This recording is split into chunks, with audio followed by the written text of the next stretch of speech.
رب صل. بسم اللہ الرحمن الرحیم. سورہ رعد کا رکوع نمبر 2 اور 13ویں پارے کا رکوع نمبر 8. اس کا لفظی ترجمہ مختصر گرامر کے ساتھ پچھلے ایپیسوڈ میں ہو چکا. آج ہم انشاءاللہ اس کی تفسیر شروع کرتے ہیں. اعوذ باللہ من الشیطان الرجیم. بسم اللہ الرحمن الرحیم. اللہ یعلم ما تحمل کل انثی وما تغیض الارحام وما تزداد. میں نے عرض کیا تھا کہ اس صورت میں توحید کا مضمون زیادہ ہے، آخرت کی باتیں زیادہ ہیں، اللہ کے تو اس کائنات میں تصرفات ہیں، اللہ کے علم، یہ سب باتیں زیادہ ہیں تاکہ اللہ کا تعارف ہو اور لوگ اللہ کی طرف مائل ہوں، کیونکہ مکی صورت ہے یہ. تو اللہ اپنی تعریف کر رہا ہے، اپنی قدرت بیان کر رہا ہے، اپنے علم کو بیان کر رہا ہے کہ دیکھیں معبود میں 2 چیزوں کا ہونا ضروری ہے، کہ ایک اس کا علم کامل ہو اور ایک اس کی قدرت کامل ہو. یہ 2 چیزیں جس بادشاہ میں ہوتی ہیں وہ صحیح بادشاہ ہوتا ہے. تو اللہ اپنے علم کی بات کرتے ہیں. اللہ یعلم ما تحمل کل انثی. اللہ جانتا ہے ہر مؤنث نے کیا اٹھایا اپنے پیٹ میں، کیونکہ اس زمانے میں یہ غیب کی بات تھی. آج تو الٹرا ساؤنڈ کے ذریعے پتہ چل جاتا ہے، اس زمانے میں یہ بات ناممکن تھی. تو اللہ اپنے علم کی تعریف کر رہا ہے کہ اللہ کو علم ہے کہ ہر مؤنث نے کیا اٹھایا ہے، مذکر ہے یا مؤنث ہے. وما تغیض الارحام، اور رحم کیا کمی کرتا ہے، وما تزداد، اور رحم میں کس چیز میں اضافہ ہوتا ہے. بچہ ضائع ہوتا ہے تو رحم میں کمی ہو جاتی ہے، بعض دفعہ ماں کو پتہ نہیں چلتا، اور بعض دفعہ جڑواں بچے ہوتے ہیں رحم میں اضافہ ہوتا ہے، رحم خالی ہوتا ہے اور اس میں اضافہ ہوتا ہے کہ حمل ٹھہر جاتا ہے. ماں باپ کے علم میں نہیں ہوتی یہ بات. تو اللہ حمل سے متعلق تمام تصرفات کو جانتا ہے، جو کہ اس زمانے میں جن کا پہچاننا تقریباً ناممکن تھا. وَكُلُّ شَيْءٍ عِندَهُ بِمِقْدَار، اور ہر چیز اس کے پاس ایک خاص اندازے سے، یعنی تقدیر میں لکھی ہوئی ہے.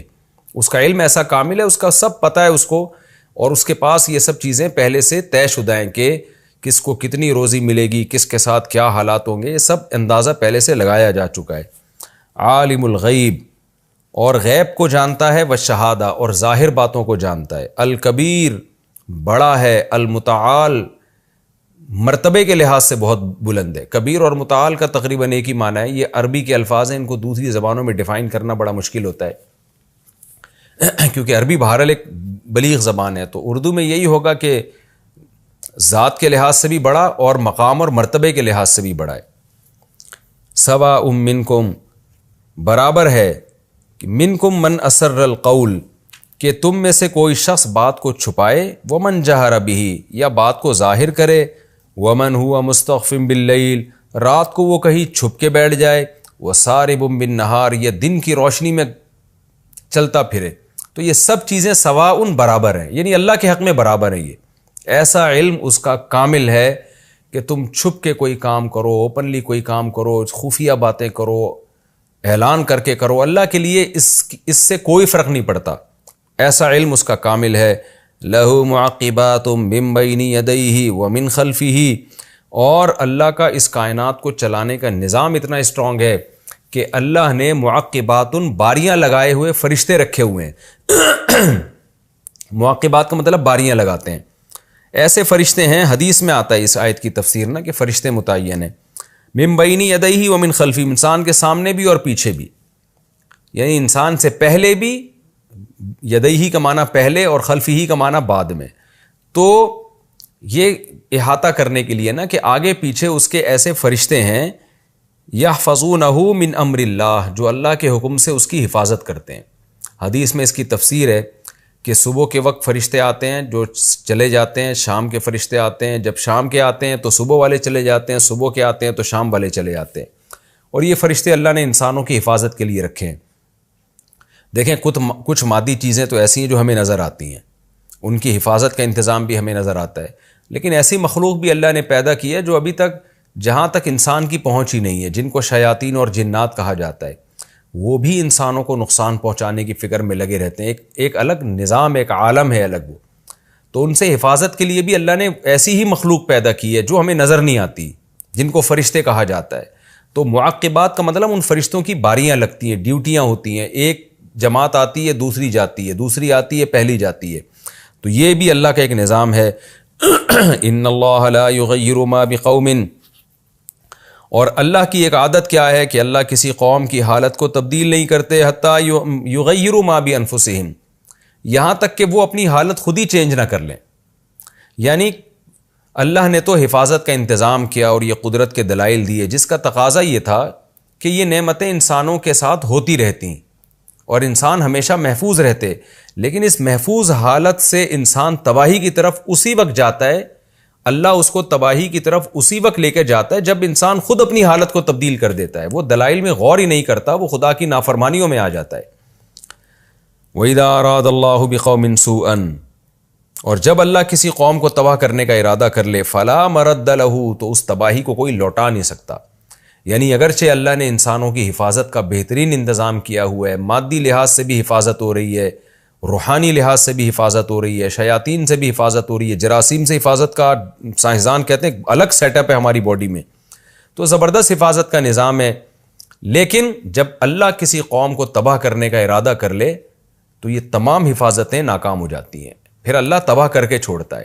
اور تباہ کب کرتا ہے اس کا پچھلی آیت میں بتا دیا کہ تم جو عافیت کی حالت میں ہو نا، اللہ یہ حالت چینج نہیں کرتا جب تک لوگ خود اپنی حالت تبدیل نہیں کر لیتے. یعنی خود برائیوں کی طرف جا کے بربادی کا انتظام نہیں کرتے تو اللہ بھی ان کو تباہ نہیں کرتا. تو اس آیت میں اصل مفہوم تو اس آیت کا یہی ہے کہ عافیت والی اچھی زندگی کو برباد کرنا جو اللہ کرتے ہیں تو انسان خود کرتا ہے. اللہ پھر اسی کے کیا ہوا اس کے سامنے لے آتے ہیں. تو جو قومیں بھی تباہ برباد ہو رہی ہیں، ترقیوں سے تنزل کی طرف جا رہی ہیں، لے کے تو اللہ جا رہا ہے لیکن انہی کی بدعمالیوں کے سبب لے جا رہا ہے. تو اسی آیت کے مفہوم سے یہ بھی پتہ چلتا ہے کہ خوشحالی بھی انسان کی اپنی محنت سے آتی ہے. یعنی کوئی قوم پست ہو، اللہ اس کی حالت کو تبدیل کر کے بلند کر دے تو اللہ یہ کام جب ہی کرتا ہے جب وہ قوم بھی اس کے لیے عملی طور پر آمادہ ہو. وَهُوَ الَّذِي يُرِيكُمُ الْبَرْقَ خَوْفًا وَطَمَعًا، پھر اللہ اپنی قدرت کے اور دلائل بیان کرتے ہیں. اللہ وہ ذات ہے جو تمہیں بجلی دکھاتا ہے خوف اور امید کے ساتھ. کیسے بجلیاں کڑکتی ہیں اور کیسے اللہ کا ایک جلال اور قدرت ظاہر ہوتی ہے. اس بجلی میں خوف بھی ہوتا ہے کہ لوگ ڈر جاتے ہیں اور امیدیں بھی ہوتی ہیں کہ بارش ہوگی. وَيُنْشِئُ السَّحَابَ الثِّقَالَ، اور بڑے بڑے پانی سے بوجھل بادل وہ آسمانوں پہ اٹھاتا ہے. کیسے سمندر سے بادل اٹھتے ہیں، یہاں انشاء کا لفظ ہے اٹھانے کا. تو اس میں بھی حالانکہ اس وقت عربوں کو یہ بات معلوم نہیں تھی کہ بادل جو ہے زمین سے اٹھ کے بنتے ہیں، آسمان کی طرف جاتے ہیں. تو یہ بھی ایک ایسی بات قرآن نے بیان کی ہے جو سائنس سے ثابت ہو چکی ہے. تو انشاء کا مطلب اللہ اٹھاتے ہیں، تو یہ زمین سے پانی اٹھتا ہے، آسمانوں کی طرف جاتا ہے اور اللہ ان کو اٹھا کے چلاتا ہے. وَيُسَبِّحُ الرَّعْدُ بِحَمْدِهِ، اور یہ تو بادلوں کی جو گرج ہے یہ اللہ کی حمد و ثنا کرتی ہیں. تسبیح کا مطلب یہ بیان کرتی ہیں کہ اللہ ہر عیب سے پاک ہے. تحمید کا مطلب اللہ کی تعریف بھی کرتے ہیں کہ ساری خوبیاں اس میں ہیں. تو روایات سے ہمیں پتہ چلتا ہے کہ رعد ایک فرشتے کا نام بھی ہے، تو جو بادلوں پر معمور ہے تو فرشتہ بھی اللہ کی حمد و ثنا کرتا ہوگا. اور اگر ہم رعد کا لفظی معنی مراد لیتے ہیں تو یہ بزبان حال یہ کائنات اللہ کی حمد و ثنا کر رہی ہے. بادل جب گرجتے ہیں تو اس میں اللہ کی کبریائی بھی ظاہر ہوتی ہے. وَالْمَلَائِكَةُ مِنْ خِيفَتِهِ، اور فرشتے بھی اللہ کے خوف سے، اللہ کے ایک خشیت جو ہے اس سے اللہ کی حمد و ثنا کرتے ہیں. وَيُرْسِلُ الصَّوَاعِقَ، اور کڑکتی ہوئی بجلیوں کو بھیجتا ہے. فَيُصِيبُ بِهَا مَن يَشَاءُ، ان بجلیوں کو پہنچاتا ہے جس کو چاہتا ہے. وَهُمْ يُجَادِلُونَ فِي اللَّهِ، اللہ اپنی قدرت کے یہ کرشمے دکھاتا ہے اور لوگ اللہ کے بارے میں جھگڑا کر رہے ہوتے ہیں. لوگ اسی بحث میں لگے ہوئے ہوتے ہیں کہ اللہ ہے یا نہیں ہے، وہ ایک ہے یا ایک سے زائد ہے، اور پھر اس کے حکام کیا ہیں. وہ اپنی قدرت کے نمونے دکھا رہا ہے اور لوگ اسی بحث میں الجھے ہوئے ہیں. وَهُوَ شَدِيدُ الْمِحَالِ، اور وہ شدید قوت والا ہے، طاقت والا ہے. لَهُ دَعْوَةُ الْحَقِّ، اب اللہ نے اتنے دلائل دینے کے بعد جو مدعا تھا وہ بیان کیا ہے، اسی کے لیے حق دعوت ہے. دعوت کا معنی پکارنا یہاں، یعنی حقیقی پکار اللہ ہی کے لیے ہے، کیونکہ حقیقی پکار کا لائق وہ ہوتا ہے جو اس پکار کا جواب بھی دے. تو تم اگر اللہ کو پکارو گے تو وہ تو تمہاری فریاد رسی کر سکتا ہے. اللہ کے علاوہ معبودوں کو پکارو گے تو آگے اس کی مثال آ رہی ہے کہ اس کا پکارنا بالکل لغو اور باطل ہے. آگے مثال سے اللہ سمجھائیں گے. تو جس کو پکارنے کا کوئی فائدہ ہی نہیں ہے اس کی دعوت باطل ہے، اور اللہ کو پکارنے کا چونکہ فائدہ ہے لہذا اللہ کی دعوت کیا ہے، وہ حق کا پکارنا ہے.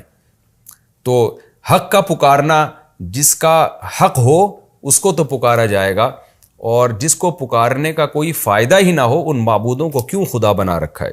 لہو دعوت الحق، اس اللہ ہی کے لیے ہے حق کا پکارنا، والذین یدعون من دونہ، اور اللہ کے سوا جن کو یہ لوگ پکارتے ہیں ان کا پکارنا حق کا پکارنا نہیں ہے۔ کیوں؟ وجہ اس کی یہ ہے لا یستجیبون لہم بشیء، یہ لوگ ان پکارنے والوں کی پکار کا کچھ بھی جواب نہیں دے سکتے، اور ان کی مثال ہے سوائے اتنا جواب دے سکتے ہیں، یعنی آگے مثال تو یہ آ رہی ہے کہ جواب دے سکتے ہیں، لیکن اس مثال سے پتہ چلے گا کہ وہ جواب دینا نہ دینا برابر ہے۔ الا کباسط کفیہ، اس شخص کی طرح کہ جس نے اپنی دونوں ہتھیلیاں پھیلائی ہوئی ہوں الی الماء، پانی کی طرف۔ اب ایک شخص کو پیاس لگ رہی ہے، مثال اللہ نے یوں دی ہے کہ انسان کی سب سے بڑی حاجت کیا ہے؟ شدید پیاس میں پانی مل جائے۔ تو جو معبود کو پکارتے ہیں ان کی بھی بڑی بڑی حاجتیں ہوتی ہیں۔ تو اب ایک شخص کی شدید حاجت ہے پانی مل جائے، اور وہ پانی کے قریب اپنے دونوں ہاتھ پھیلا کے ایسے گڑ گڑانے لگے، اور کہ پانی کو پکارنے لگے کہ تو آ جا تو آ جا، تو ساری زندگی پکارتا رہے گا، جذبات اس کے رہیں گے لیکن کچھ بھی فائدہ نہیں ہوگا۔ تو بڑی پیاری مثال دی ہے قرآن نے کہ جو معبودوں کو پکارتے ہیں نا بڑی لجاجت کے ساتھ، روتے ہیں دھوتے ہیں، تو وہ یہ سمجھ رہے ہوتے ہیں کہ ہمارے اس طرح سے رونے سے اور اس طرح قربانی دینے سے کچھ تو فائدہ ہوگا نا، یہ جو جھوٹا خدا ہے جس کو ہم نے اصل خدا بنایا ہوا ہے تو شاید تھوڑا بہت تو ہماری مدد کر دے ہمارے رونے کو اور ہماری مجبوری کو دیکھ کے۔ یعنی دیکھیں نا، جو کسی کو پکارتا ہے نا عبادت کے لیے، دعائیں مانگتا ہے، تو دعاؤں میں بعض دفعہ وہ بہت زیادہ مجبور ہو جاتا ہے نا۔ لوگ کیا کہتے ہیں کہ مزاروں میں جانا شروع ہو جاتے ہیں۔ اب ان سے کہا جائے یار ان مزاروں میں تمہیں کیا ملے گا، وہ کہتے ہیں یار ہمیں جو مصیبت پہنچی ہے نا وہ تمہیں نہیں پہنچی، ہم مجبور ہو کے آ رہے ہیں، اور پھر وہاں جا کے بہت روتے دھوتے ہیں، سجدے کرتے ہیں، تو یہ سمجھتے ہیں کہ اتنا زیادہ محنت کرنے کا کچھ تو نتیجہ نکلے گا، کہ ہم مجبور بھی بہت زیادہ ہیں اور محنت بھی بہت کر رہے ہیں، تو کچھ تو رزلٹ ہوگا نا۔ تو اللہ کہتے ہیں جس شخص کو پیاس لگی ہوئی ہو وہ کتنا مجبور ہوتا ہے، اور اتنے اخلاص سے پکار رہا ہو کہ دونوں ہاتھ پانی کی طرف کر کے پکارتا ہو کہ پانی آ جا پانی آ جا، تو کیا کبھی دیکھا کہ پانی آیا؟ کیا کبھی پانی کو ترس آئے گا اس کے اوپر کہ یہ بیچارہ اتنا مجبور ہے، اس پیاس اس کی نہیں بجھی تو یہ مر جائے گا، اور دونوں ہاتھ، ویسے تو دعا ایک ہاتھ سے یوں کر کے ہوتی ہے نا، لیکن یہ جوش میں آ کے دونوں ہاتھ پھیلا کے مانگ رہا ہے، تو کبھی دیکھا کہ پانی اس کے منہ تک پہنچ جائے؟ قیامت تک پکارتا رہے گا، نہیں پہنچے گا۔ تو تم بھی جتنے بھی مجبور ہو جاؤ، پکارنا تم نے اللہ ہی کو ہے۔ اگر اللہ کو چھوڑ کے کسی اور کے در پہ جا کے تم چیخنا چلانا شروع کر دو اور دونوں ہاتھ پھیلا دو، تو جیسے پانی کی طرف ہاتھ پھیلا کے مانگنے والے کو پانی نہیں ملتا، پانی میں خود اتنا شعور نہیں ہے کہ تمہارے منہ تک پہنچ جائے، تو ان بتوں میں بھی اتنا شعور نہیں ہے کہ تمہارے دیکھنے کو، تمہارے گڑ گڑانے سے یہ متاثر ہو کے تمہیں ایک نوالا پہنچا دیں تمہارے حلق میں، تو یہ ممکن نہیں ہے۔ تو جیسے پانی کو ساری زندگی پکارتا رہنے والا، اس کی پکار پر اس کا رزلٹ زیرو ہے، تو اللہ کے سوا جو دوسرے معبودوں کو پکارتے ہیں، کتنی ہی مجبوری میں پکاریں اور کتنے ہی اخلاص سے پکاریں، اس کا رزلٹ بھی بالکل زیرو ہوگا۔ تو یہ ہے دعوت حق، کہ اللہ کے لیے حق کا پکارنا، اور باطلوں کے لیے دعوت الباطل ہے، بیکار دعوت ہے جس کا کوئی رزلٹ نہیں ہے۔ بڑی بہترین مثال قرآن نے دی ہے۔ قرآن کہتا ہے الا کباسط کفیہ، اس شخص کی مثال کی طرح ہے جو جو جھوٹے خداؤں کو پکارتے ہیں، کفیہ، جنہوں نے اپنی دونوں ہاتھوں کو پھیلا رکھا ہو الی الماء، پانی کی طرف، لیبلغ فاہ، تاکہ پانی ان کے منہ تک پہنچ جائے، وما ہوا ببالغہ، اور وہ پانی ایسا ہے ہی نہیں کہ پہنچ جائے، پانی پہنچنے والا ہے ہی نہیں، یہ بات تاکید کے لیے، پہنچ سکتا ہی نہیں ہے، قیامت آ جائے گی پانی نہیں ملے گا ان کو۔ وما دعاء الکافرین الا فی ضلال، اور کافر کا پکارنا نہیں ہے مگر بیکار، ضلال بیکار اور لغو کو بھی کہتے ہیں، کوئی رزلٹ نکلنے والا نہیں ہے، محنتیں ضائع ہو رہی ہیں۔ وَلِلَّهِ يَسْجُدُ مَن فِي السَّمَاوَاتِ وَالْأَرْضِ، اب اللہ اپنی قدرت بیان کر رہے ہیں کہ پکارو اس ذات کو جس کے لیے پوری کائنات اس کے آگے سجدہ کر رہی ہے۔ سجدہ کا مطلب کیا ہے؟ اس کی اطاعت میں، کیونکہ ہم جب سر جھکا کے سجدہ کرتے ہیں تو اپنا گویا سر مکمل تسلیم کر دیتے ہیں، مکمل اپنے آپ کو سپرد کر دیتے ہیں۔ تو اللہ کہتے ہیں پوری کائنات مجھے سجدہ کر رہی ہے، یعنی میرے سامنے سر جھکا کے سجدے میں ہے پوری کائنات، سورج بھی، چاند بھی، ستارے بھی، سب میرے سامنے جھکے ہوئے ہیں، تو طاقتور تو میں ہوں، تو میں تمہاری فریاد رسی کروں گا۔ وَلِلَّهِ يَسْجُدُ مَن فِي السَّمَاوَاتِ، جو مخلوق آسمانوں میں ہے اور جو زمین میں ہے، سب کی سب اللہ کو سجدہ کر رہی ہے، طوعاً، کچھ خوشی سے اللہ کی اطاعت کر رہے ہیں، وکرہن، اور کچھ زبردستی. زبردستی کا مطلب یہ ہے کہ کچھ دنیا میں ایسی مخلوق بھی ہے جو نہیں چاہتے ہم اللہ کے فرما بردار بنے، لیکن حکم ان پر بھی اللہ کا چل رہا ہے. یہاں فرما برداری سے مراد شریعت پہ چلنا نہیں ہے، بلکہ اللہ کے حکم کے آگے سر جھکا دینا. جیسے اللہ کسی کو بیمار کرنا چاہیں تو وہ بیمار ہو جائے گا، اللہ کسی کو موت دینا چاہیں تو وہ مر جائے گا، اللہ کسی کو رزق دینا چاہیں تو رزق ملے گا، رزق چھیننا چاہیں تو رزق چھین لیں گے. اب اس میں کچھ لوگ اس پر خوش ہوتے ہیں اور کچھ اس پہ ناراض ہوتے ہیں، لیکن آپ کے خوش ہونے اور یا ناراض ہونے سے، طوعاً یا کرہن سے ہوتا کچھ بھی نہیں ہے. آپ اللہ کے حکم پہ غالب نہیں آتے، حکم اللہ ہی کا چلتا ہے. تو اللہ کہتے ہیں کہ اللہ ہی کے لیے فرما بردار ہیں، سجدے میں ہیں جو کچھ آسمانوں میں اور زمین میں جو بھی مخلوق ہے. طوعاً کچھ خوشی سے اللہ کے آگے جھکے ہوئے ہیں، کچھ زبردستی اللہ کے، یعنی ان کا بس چلے تو وہ اللہ کی مرضی کے خلاف چلے، لیکن حکم ان پر بھی اللہ کا چل رہا ہے. وَظِلَالُهُمْ، اور چیزوں کے سائے بھی، بِالْغُدُوِّ وَالْآصَالِ، صبح اور شام. یعنی چیزیں تو اللہ کے کنٹرول میں ہیں، ان کے سائے بھی اللہ کے کنٹرول میں. سایہ چونکہ خفیف سی چیز ہوتی ہے نا، اس لیے اس کی مثال دی جا رہی ہے کہ سائے بھی جب اللہ چاہتا ہے لمبے کر دیتا ہے، سایوں کو بھی جب اللہ چاہتا ہے مختصر کر دیتا ہے. چونکہ یہ سایہ دلیل ہے سورج کی، تو مراد سایہ نہیں، یعنی اس کائنات میں اتنا بڑا تصرف ہے کہ سورج کی کیسی گردشیں اللہ نے متعین کر دی ہیں جس کے نتیجے میں سائے لمبے بھی ہوتے ہیں اور سائے مختصر بھی ہوتے ہیں. تو یہ سایہ اصل میں کنایا کس سے ہے کہ اس نظام کائنات، سورج کے نظام سے، کہ کیسے چاہتا ہے، جس طرح سے چاہتا ہے اللہ سورج کو ڈھلکا دیتا ہے. جب زیادہ ڈھلکاتا ہے تو سایہ لمبا ہو جاتا ہے، جب سورج کو بلند کرتا ہے تو سایہ چھوٹا ہو جاتا ہے. تو سورج کی گردشیں بھی اللہ کے کنٹرول میں ہیں. قل من رب السماوات والارض، یہاں سجدہ ہے، جتنے بھی تفسیر سننے والے حضرات ہیں وہ بھی سجدہ کریں، میں بھی سجدہ کروں گا انشاءاللہ. قل من رب السماوات والارض، اور یہ جو نبی صلی اللہ علیہ وسلم سجدہ کرتے تھے نا، یہ بتانے کے لیے کہ اللہ تو نے یہ کہا ہے کہ کچھ لوگ اللہ کے سامنے جھکتے ہیں، خوش ہوتے ہیں اس پہ، اور کچھ لوگ ایسے ہیں کہ اللہ کا حکم ان پہ چل رہا ہوتا ہے تو ہم خوشی سے تیرے سامنے جھکیں گے. اس لیے نبی صلی اللہ علیہ وسلم نے یہاں سجدہ کیا. قل من رب السماوات والارض. اب اللہ نے مشرکین کو عقلی دلائل تو دے دیے کہ دیکھو اس کائنات میں سارا تصرف اللہ کا چل رہا ہے. جن بتوں کو تم پکارتے ہو تو وہ تو پانی کی طرح بے جان ہے، پانی کو پکارنے سے پانی نہیں ملے گا، تو ان بتوں کو پکارنے سے تمہیں پانی کہاں سے ملے گا اور تمہاری ضرورتیں کہاں سے پوری ہوں گی. تو اب یہ ہوتی ہے عقلی دلیل. ایک ہوتی ہے الزامی دلیل کہ خود ان سے بھی کچھ چیزیں آپ پوچھیں گے تو یہ اگلیں گے کہ یہ سارے تصرفات اللہ کے ہیں. تو جب تم خود مانتے ہو کہ سب کچھ اللہ کر رہا ہے تو وہ تمہاری مراد کیوں پوری نہیں کر سکتا؟ اس کے لیے غیر کے در پہ کیوں جاتے ہو؟ اس لیے اللہ نے فرمایا قل من رب السماوات والارض، ان سے آپ پوچھئے کون ہے آسمانوں اور زمینوں کا پالنے والا. قل اللہ، کہہ دیجیے اللہ ہی ہے، کیونکہ یہ بھی یہی جواب دیں گے کہ اللہ ہی ہے.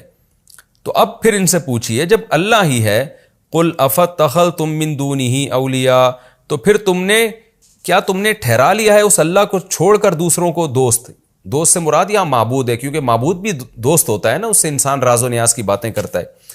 اس کو چھوڑ کر کسی اور کو تم نے کارساز بنا لیا ہے.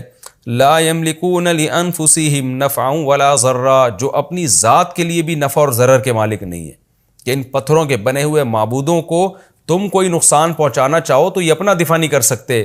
تو ایک طرف تم اعتراف کرتے ہو اس کائنات کا مالک اللہ ہے، بنانے والا اللہ ہے، تم مانتے ہو کہ انہوں نے کچھ نہیں بنایا، اس کے بعد بھی تم ان کو ہی معبود بنا کے ان کو کیوں پوچھتے ہو جو اپنی ذات کے نفع اور نقصان کے مالک نہیں ہیں؟ تو پھر بھی اگر ان کی بات سمجھ میں نہ آئے تو اے نبی آپ ان سے کہہ دیجئے قل هل يستوي الاعمى والبصير، کیا اندھے اور بینا برابر ہو سکتے ہیں؟ یعنی ہم تو ان روشن دلائل کو دیکھ رہے ہیں اور اس کے بعد توحید کا اقرار کر رہے ہیں، اور تم اتنے واضح دلائل ہم تمہارے سامنے پیش کر رہے ہیں اور تم ان سے اندھے بن کے پھر شرک کی طرف جا رہے ہو. تو بتاؤ ایک اندھا اور بینا برابر ہو سکتے ہیں؟ تو تم بینا کیوں نہیں بن جاتے؟ اندھے پن سے توبہ کیوں نہیں کر لیتے؟ یعنی ایک آدمی کو آپشن دیا جائے کہ دنیا میں کچھ نابینا بھی ہوتے ہیں، کچھ آنکھوں والے بھی ہوتے ہیں، تو آپ کس کیٹیگری میں جانا پسند کریں گے؟ تو ہر آدمی کہے گا بھائی مجھے آنکھیں چاہیے، کیونکہ آنکھوں والا اور نابینا برابر نہیں ہو سکتے. نابینا کو کچھ نظر نہیں آتا، آنکھیں والا سب کچھ دیکھ رہا ہوتا ہے. تو اللہ یہاں بھی مشرکین کو اس انداز سے سمجھا رہے ہیں کہ تم جب جانتے ہو کہ اندھا اور نابینا برابر نہیں ہو سکتے تو تم جان کر اندھے کیوں بنے ہوئے ہو؟ تم آنکھیں کھول کے کیوں نہیں دیکھتے؟ ام هل تستوی الظلمات والنور، اچھا ان سے کہیے کہ کیا اندھیرے اور روشنی برابر ہو سکتے ہیں؟ کیا مطلب دلائل جو ہے ان کی مثال روشنی کی ہے. ان دلائل میں غور کرو گے تو سیدھا راستہ نظر آئے گا. جیسے اندھیروں میں چراغ جل جائے تو راستہ نظر آتا ہے, اور ایک طرف ہے دلائل ہی نہیں ہے تو تمہیں راستہ نظر ہی نہیں آ رہا, تم اندھیروں میں ہو. تو اب تم اندھیروں والی زندگی گزارنا اچھا ہے تمہارے لیے یا روشنی والی؟ تو ان دلائل میں اگر تم غور نہیں کرتے تو گمراہی کے اندھیروں میں جاؤ گے. دلائل میں غور کرتے ہو تو راستہ صاف ہے. تو تم خود بتاؤ روشن راستہ اچھا ہے یا اندھیروں والا راستہ اچھا ہے؟ ام جعلوا للہ شرکاء خلقوا کخلقہ. ایک اور انداز سے اللہ توحید کی دلیل دے رہے ہیں کہ اچھا یہ بتاؤ, کیا تم نے اللہ کے علاوہ جن کو شریک ٹھہرا رکھا ہے, کیا ایسا تو نہیں ہے کہ انہوں نے بھی کوئی اللہ جیسی مخلوق پیدا کی ہو؟ کیونکہ اب قرآن بار بار غور کر رہا ہے, اس مخلوق میں غور کرو, خالق کو پہچانو, پہاڑوں پہ غور کرو, دریاؤں پہ غور کرو. سورت کے شروع میں ہے نا, اس نے انگور پیدا کیا, کھجور پیدا کیا, ایک ہی پانی سے مختلف قسم کے پھلوں کو پیدا کیا اس نے. تو ایسا تو نہیں ہے کہ تمہارے معبودوں نے بھی کچھ پیدا کر لیا ہو, مخلوق بنائی ہو. تو تم اب کمپیئر کر رہے ہو کہ ہم دیکھتے ہیں کہ اللہ نے تو یہ کچھ بنایا اور ہمارے معبودوں نے یہ کچھ بنایا, تو ہمارے معبودوں نے اچھا کی مخلوق اچھی ہے یا اللہ کی مخلوق اچھی ہے؟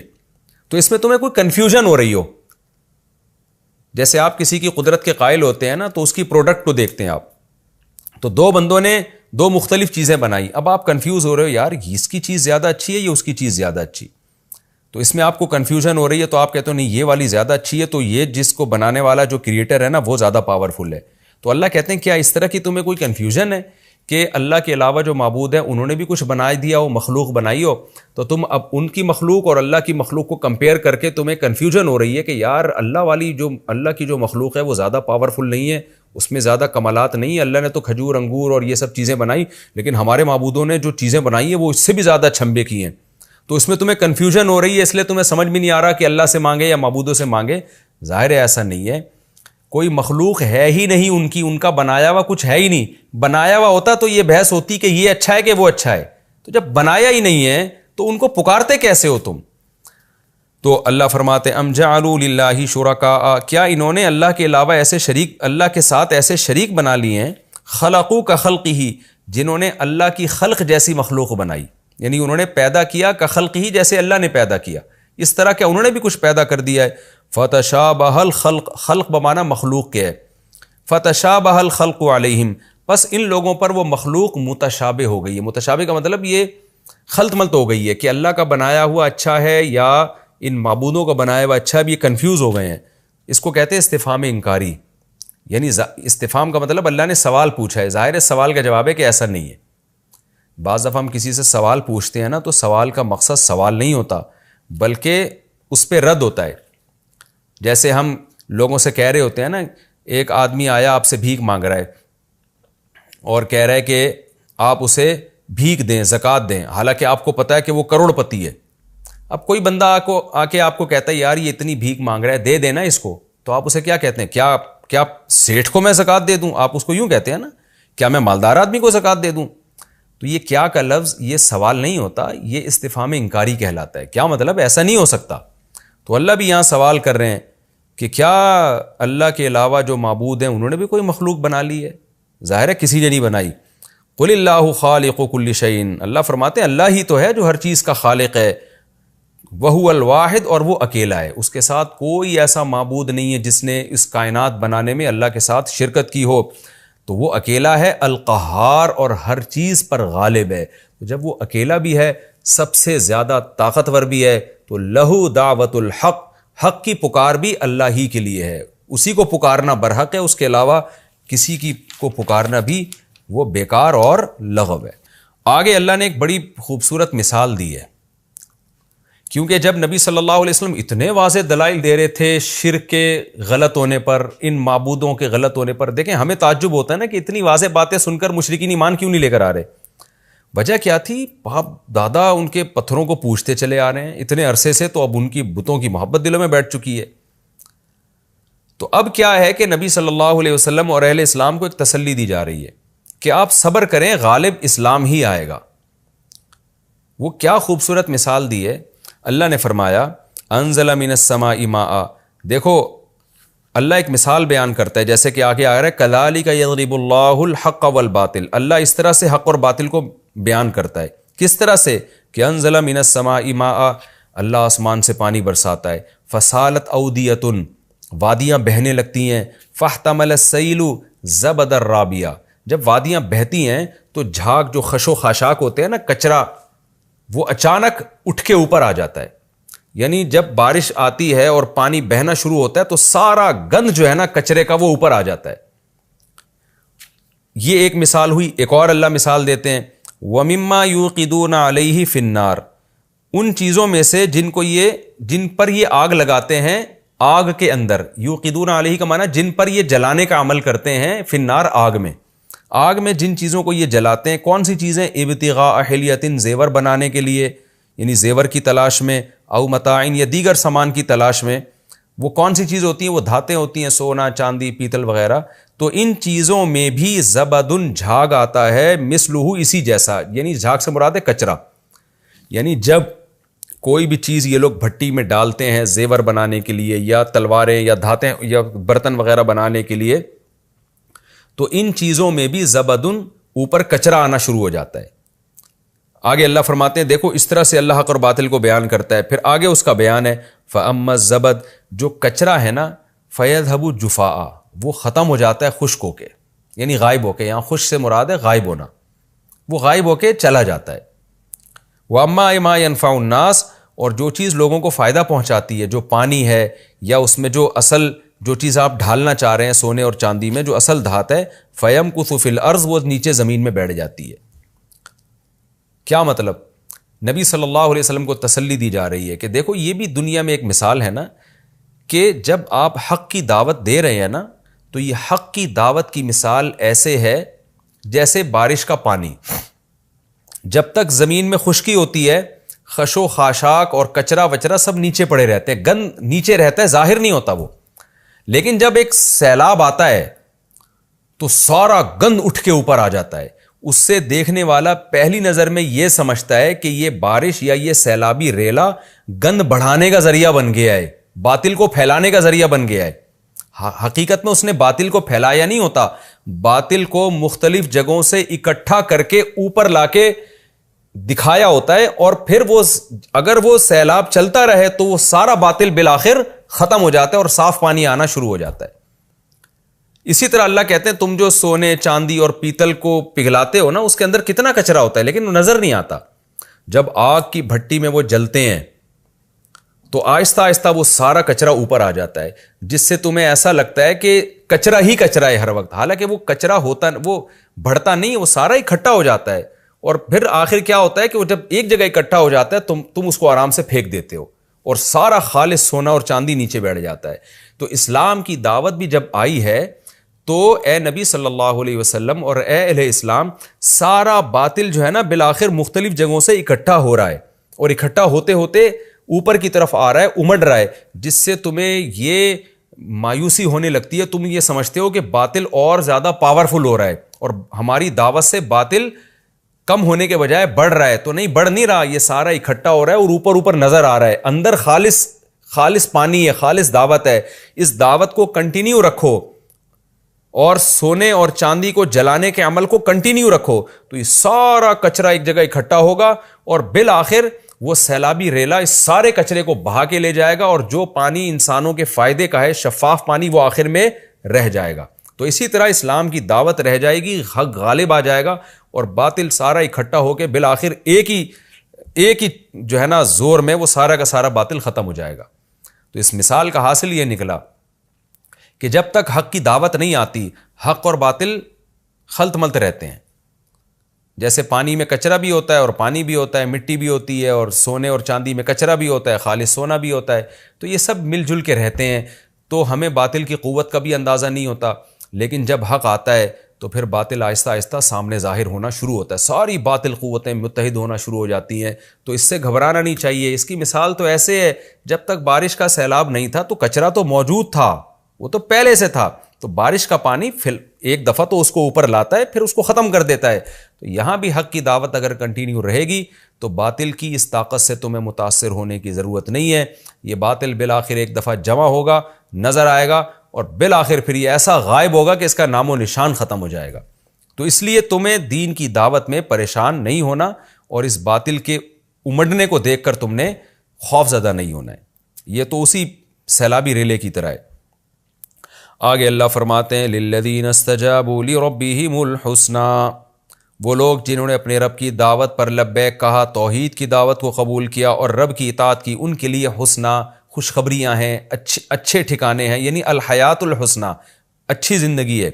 والذین لم یستجیبوا لہ، اور وہ لوگ جنہوں نے اللہ کی دعوت پر لبیک نہیں کہا، لو ان لہم ما فی الارض جمیعا ومثلہ معہ، ان کو ایسا عذاب دیا جائے گا کہ اگر ساری دنیا کی دولت اور اس جیسی مزید دولت سمیٹ کو ان کو دے دی جائے، لفتدوا بہ، تو اس دولت کے ذریعے وہ فدیے میں اپنے آپ کو چھڑانے کی کوشش کریں گے. یعنی اتنا بڑا عذاب ہوگا، وہ کہیں گے ساری دنیا کی دولت لے لو لیکن ہم سے یہ عذاب کسی طرح سے ٹل جائے. اولئک لہم سوء دوسرے مقام پہ پتہ چلتا ہے لیکن عذاب ٹلے گا نہیں. اولئک لہم سوء الحساب، ان کے لیے بہت سخت حساب ہے، برا حساب ہے. حساب کتاب ہی بہت سخت ہوگا، عذاب تو آگے کی چیز ہے. ومأواہم جہنم، اور آگے عذاب کیا ہے؟ ان کا ٹھکانہ جہنم ہے. وبئس المہاد، اور یہ کیا ہی برا ٹھکانہ ہے. یہ رکوع ہمارا کمپلیٹ ہو گیا. اس رکوع میں بھی خلاصہ آسان ہے، اس کو ریپیٹ کرنے کی ضرورت نہیں ہے. اللہ نے اپنی کبریائی بیان کی، اپنا عالم الغیب ہونا ثابت کیا، اپنا معبود برحق ہونا ثابت کیا. اللہ نے یہ بتایا کہ اللہ کے علاوہ جن کو پکارتے ہو نہ تو انہوں نے کچھ پیدا کیا ہے، مخلوق کو دیکھ کر خالق کی عظمت کا قائل ہوتا ہے، تو ان کی کیا پروڈکٹ ہے جس کو دیکھ کر ان کی عظمت کے تم قائل ہو رہے ہو؟ کچھ بھی تو نہیں بنایا انہوں نے، اور ان کو پکارنے کا کوئی فائدہ بھی نہیں ہے. اور اہل ایمان کو تسلی دی ہے اللہ نے اس رکوع میں کہ دعوت کے کام سے باطل اگر ابھر رہا ہے تو اس کے ابھرنے کو مت دیکھو. اس کی مثال تو اس سیلابی ریلے کی طرح ہے کہ کچرا ہر جگہ ہوتا ہے، پہلے سے ہوتا ہے، وہ بارش کی وجہ سے نہیں آیا ہوتا. بارش کا سیلاب اس کچرے کو اکٹھا کر کے نکال دیتا ہے. تو دین کی دعوت بھی اس باطل کو اکٹھا کر کے پھینک دے گی، وہ ختم کر دے گی اس کو. یہ ہمارا رکوع کمپلیٹ ہوا. اب ہم انشاءاللہ سورہ رعد کے رکوع نمبر 3 اور 13ویں پارے کے رکوع نمبر 9 کی طرف چلتے ہیں. حسب معمول مختصر لفظی ترجمہ، مختصر گرامر کے ساتھ، پھر انشاءاللہ اس کی تفسیر. بسم اللہ الرحمن الرحیم. افمن یعلم، تو کیا وہ شخص جو جانتا ہے، انما انزل الیک من ربک، کہ بے شک وہ کلام جو آپ کے رب کی طرف سے آپ پر نازل کیا گیا ہے، الحق، وہ برحق ہے. کا من ہوا، کیا وہ اس شخص کی طرح ہو سکتا ہے، ہوا اعمیٰ، جو اندھا ہے. یعنی کیا وہ شخص جو یہ بات جانتا ہے کہ آپ کے رب کی طرف سے جو کلام نازل ہوا وہ برحق ہے، کیا یہ شخص اس شخص کے برابر ہو سکتا ہے جو نابینا ہے؟ انما یتذکر، بے شک نصیحت حاصل کرتے ہیں، نصیحت صرف وہ لوگ حاصل کرتے ہیں اولو الالباب، جو عقل والے ہیں. عقل والے کون ہیں؟ الذین یوفون بعہد اللہ، یہ وہ لوگ ہیں جو اللہ کے عہد کو پورا کرتے ہیں. ولا ینقضون المیثاق، اور یہ معاہدوں کو توڑتے نہیں ہیں. نقض عہد کیا ہوتا ہے؟ معاہدہ توڑ دینا. والذین، اور یہ وہ لوگ ہیں، یصلون، یصلون اصل میں تھا یوصلو، وصل یصلو کا معنی جوڑنا، صلہ اسی سے نکلا ہے، جوڑ کو کہتے ہیں، وصل کہتے ہیں نا، وصل. تو موصل عربی میں کنڈکٹر کو کہتے ہیں. آپ کو پتہ ہے کچھ دھاتیں ایسی ہوتی ہیں جن سے کرنٹ پاس ہو سکتا ہے، کچھ دھاتیں ایسی ہوتی ہیں جن سے کرنٹ پاس نہیں ہو سکتا.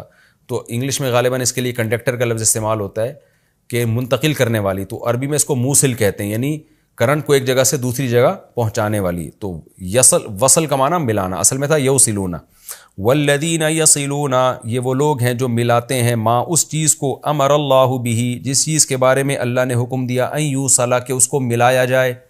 یہ رشتہ داری کو یوں کہا جاتا ہے کہ صلہ، اللہ نے رشتہ داری جوڑنے کا حکم دیا ہے نا، تو قرآن ہمیشہ رشتہ داری جوڑنے کو اسی طرح سے تعبیر کرتا ہے کہ جس رشتہ داری کے جوڑنے کا اللہ نے حکم دیا، یہ لوگ اس رشتہ داری کو جوڑتے ہیں.